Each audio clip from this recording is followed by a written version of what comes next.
She's raised over $200 million, has written a New York Times bestselling book, has written 2 books, third one on the way, and she's amazing. Give it up for the amazing Sharmin.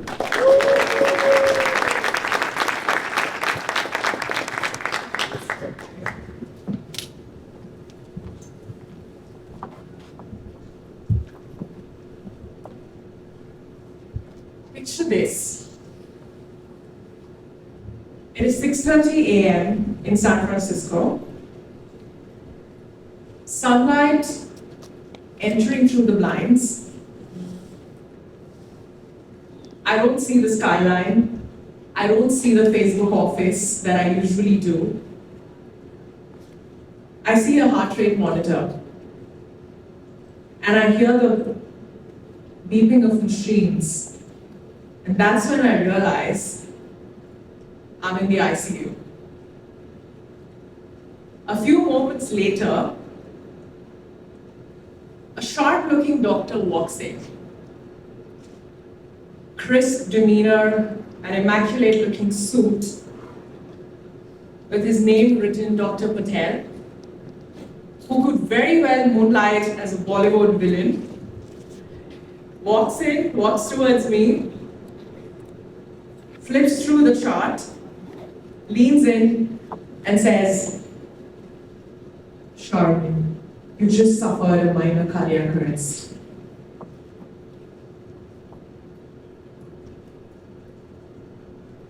I'd announced a $200 million deal the night before. Now let me tell you this, nothing in the world, absolutely nothing in the world, can help you deal with the stress that comes with a $200 million investment. Your dreams, your success, your team, your future fundraising, anything and everything. It's insanity. Dr. Patel, clearly unimpressed by my LinkedIn achievements, leans in again and says, Sharmin, you suffered a minor cardiac arrest. And in classic entrepreneur fashion, I'm like, great, how minor? Like, can I be back in my meetings tomorrow?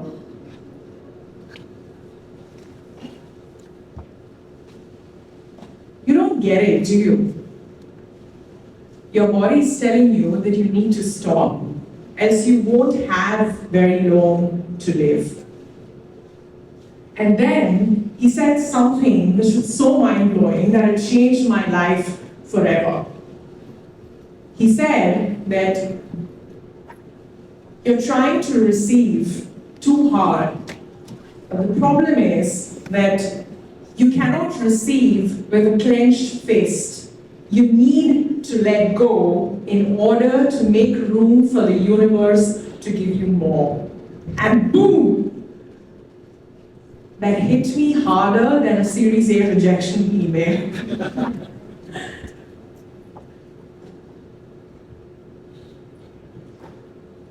And then we had a long conversation. It was nice. Growing up, entrepreneurship wasn't just something fun, it was actually survival for me. So as kids, we used to trade these pens, stickers, snacks, trying to get the most exclusive, the most awesome stuff that you probably can. And one day, my mom finds this and she's like, what exactly are you building here? Stock market supplies for school stuff, is it? I always knew that I was meant to do business. Fast forward to 2010, the first time when I came to the US from India. How many of us have been to Chicago here? Say aye. Okay. Have you ever been to Chicago in July, 80-degree summer? Do you know what it smells like? It smells like ambition and deep dish pizza. I am originally from New York, but I must tell you that the pizza in Chicago tastes way better than in New York. So here I am in my tiny apartment, pacing, figuring out what to do because I've done something so terrible, and I'm so scared of my dad, I don't know how to confront him. But somehow I managed to gather all the courage that I could, take my phone, and I dial in. +91. +91 is the international code for India, for those of you who are aware. And I'm like, ting, ting, ting, ting, ting, ting, ting, ting, ting, ting, ting. It's ringing. Ringing. No answer. Ringing. Ringing. He finally picks up the phone. And I'm taking deep breaths. Hello? Okay. Dad, I just said no to Google and I joined a startup instead. Silence. Dad, I just said no to Google and I joined a startup instead. Silence. Have you ever felt your dad's blood pressure rising? 120, 140, 160, 180, to, are you mad? Who on earth says no to Google? Are you stupid? You had the best job offer. Now what am I supposed to tell Mr. Jhunjhunwala? I'm like, I'm sorry, who's Mr. Jhunjhunwala again? Mr. Jhunjhunwala, my best friend, his son Aryan just joined Apple. What am I supposed to tell him? His son is going to be the future CEO of Apple in the next 20 years. Do you know the meaning of CEO? Do you know the meaning of CEO? Chief Executive Officer.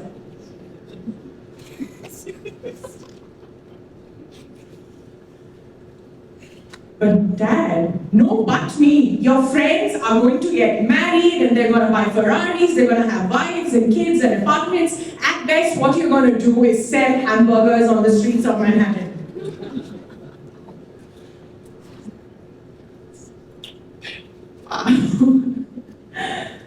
Okay. But Dad, I really love what the founder told me. Your life is finished. F-I-N-I-S-H-E-D. Finished. And I'm finished. I hung up. I took a deep breath. Well, that went well. So yes, I said no to Google, one of those idiots apparently, to say no to Google, and ended up joining a startup in Chicago. I joined them initially as someone who could code. But then eventually the founder found out that I was meant to be in sales, and so they put me in sales, which I think was the best decision of my life. Ended up growing that company from 0 to about $300 million in ARR in the next 4 years. And then one fine day had this epiphany that I was just helping the rich get richer, wasn't adding too much value to my own life. So I decided to quit to pursue my own entrepreneurial journey. Went back to India to start my first company. My first company was a Netflix for Indian vernacular languages. Now, for those of you all who are not aware of India, I must tell you.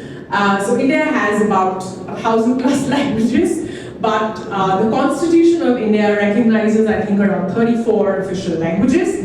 I know like 9 of them. It's like, how difficult can this be? I'm gonna ace it. And I'm a huge movie buff. I love videos, so it's like, okay, let's do this. So built that company, and then 3.5 years later, sold it for an 8-figure exit. And it was the first tick mark that, okay, I too can build companies from scratch and sell them. And then in 2018, the second half of 2018, decided to start my second company, which is in the emotion AI space, with my long-term friend and co-founder Raj, who's also from India, but born and brought up in Finland. So I put in some of my own money from the previous exit, and back in the day, there was no ChatGPT. I'm talking about 2018, guys, okay? And there was no synthetic data to leverage from those LLMs and stuff.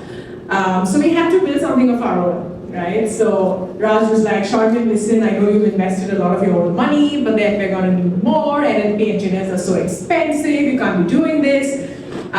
So I was like, okay, I'm gonna be the man in the relationship and go figure out how to get money to put food on the table, right? So I decided to move to the Bay Area for a while, and I was like, unless and until I close $1 million in pre-seed, I'm not coming back. Now, a bunch of my friends in the Bay Area told me, have you heard of YC? I was like, yes, Y Combinator, of course. They were like, why don't you apply to YC and see what happens, because they are investing a lot into AI startups, it is booming and all that. I was like, okay, let's see. Yes, I do know about YCs, but I thought of doing something very different. So I went to Mountain View, and I got this one t-shirt, white t-shirt, with something printed on the back of the t-shirt. Okay, I coiled up all my hair and I was like, so the t-shirt read this: I said no to YC, come and ask me why. So I wore that and I went to this Starbucks, which they said apparently attracts the most number of investors. Like, okay. So I go there and I got myself the largest mug of coffee that they had and sit with my laptop, pretending to code with those massive Bose headphones on. You gotta look cool, right, when you're in the Bay Area. But in full transparency, I wasn't coding, I was watching an episode of Game of Thrones. I had a huge crush on Jon Snow, he's so cute. So I was like, okay, I'm gonna, sit and pretend like I'm doing stuff. But anyway, so, well, it was great because in the next 2 hours, about 17 investors came and spoke with me. Are you stupid to say no to YC? Why would you do that? And rest is history. But yes, the great thing that happened is that in the next 2 weeks, we ended up closing $1 million in pre-seed. So that made me realize something about myself, that I had a knack for thinking on my feet, and that confidence was my greatest accessory. So I was like, okay, I'm gonna just play by my strengths. And well, yeah, that was that. And there was no looking back. Do any of us love traveling by trains? I'm not talking about the Urail, beautiful, scenery trains, but Amtrak in the US, yes? Okay, so I live in New York, and I travel by trains a lot. I love driving, but still I take the train sometimes. So a few years ago, I decided to take the train from New York to Washington, DC. It's about a 3.5 to 4 hour journey. This time I was actually working, not pretending to work. So frantically typing on my laptop because I had a VC meeting. We were actually raising Series A for my second company, and for some reason the VC was in DC at that time. So I was like, okay, let's catch up.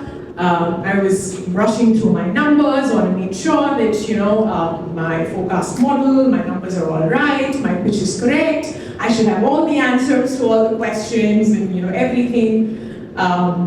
So I'm doing that, and then suddenly I see the most handsome-looking Buddhist monk just suddenly walks into the train, and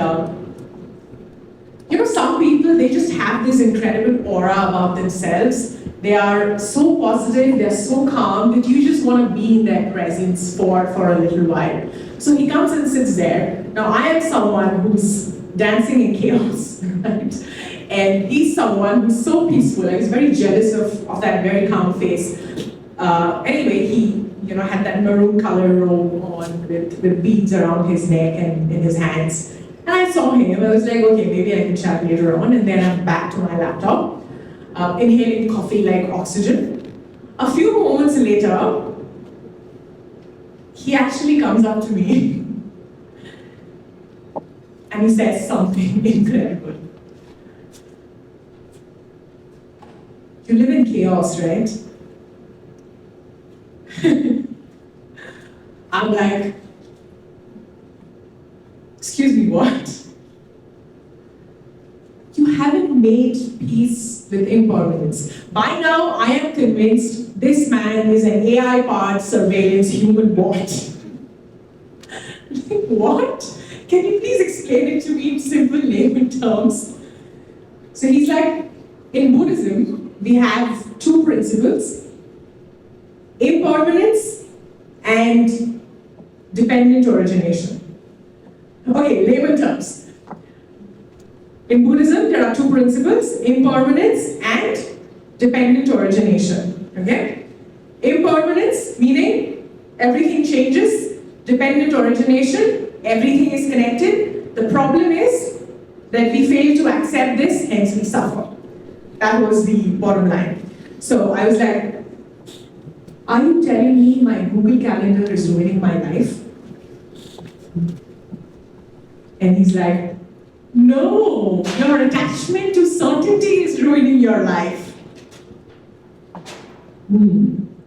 And then, for the next 3 hours of that journey, I had the most mind-blowing conversation with this gentleman because he told me about chaos, about how chaos is the most beautiful thing that can actually happen to us human beings. The problem is that we fail to accept chaos, that we fail to thrive in chaos. The journey from chaos to clarity, from 0 to 1, is found while you are in chaos. The day you learn to thrive in it, dance in it, that is when you figure out it's gonna be incredible and magnificent going forward.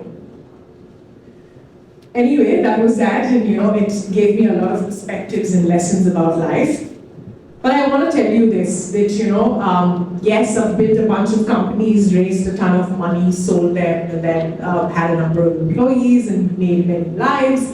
But I think the most important person in my life till date, I'm single, I don't have a boyfriend, but the most important person in my life is my co-founder, Raj.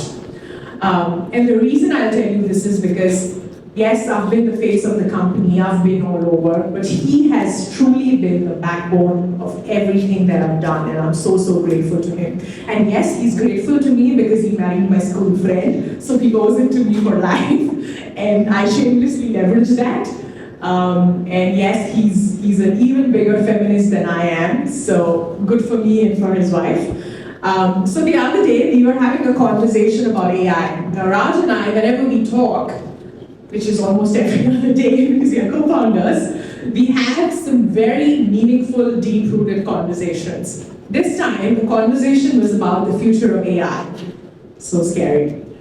So he goes like, listen, Sharmin, when we were in engineering, the most important thing for us was C, C++, Java, right? We used to code and we used to do all that. But then, when we joined a company, we realized that the only thing we actually needed to know was Microsoft Excel.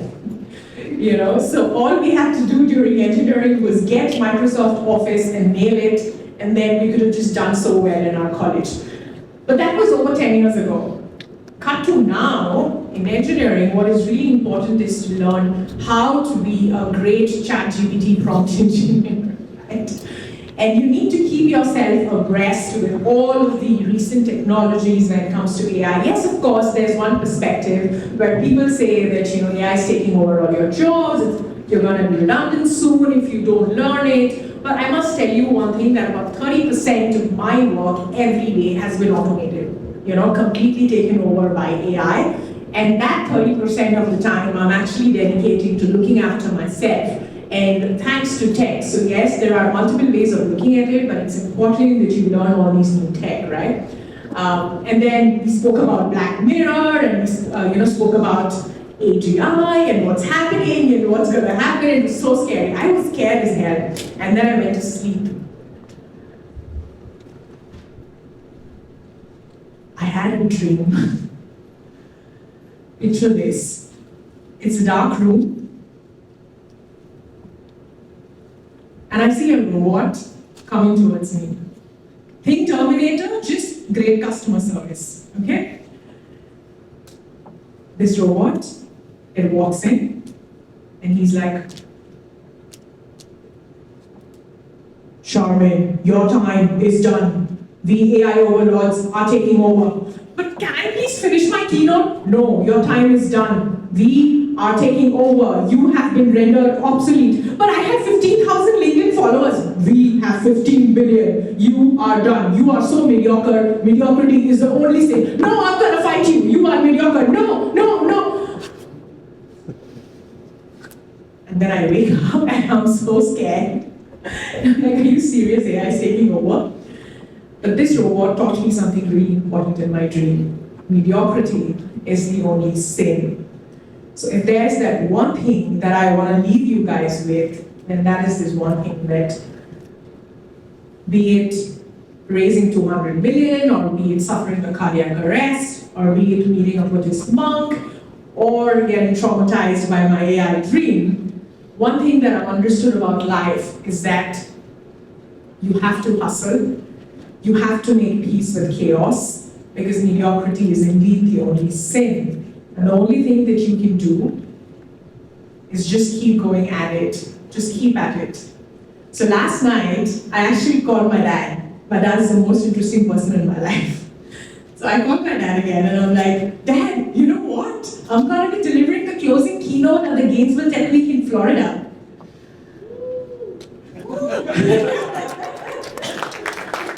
I wish he said that.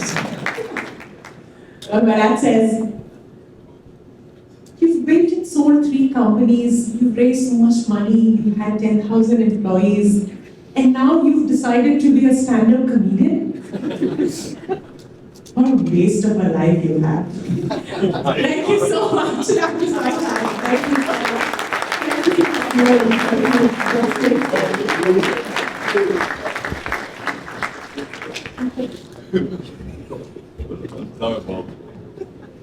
That was amazing. Thank you so much. Give it up one more time.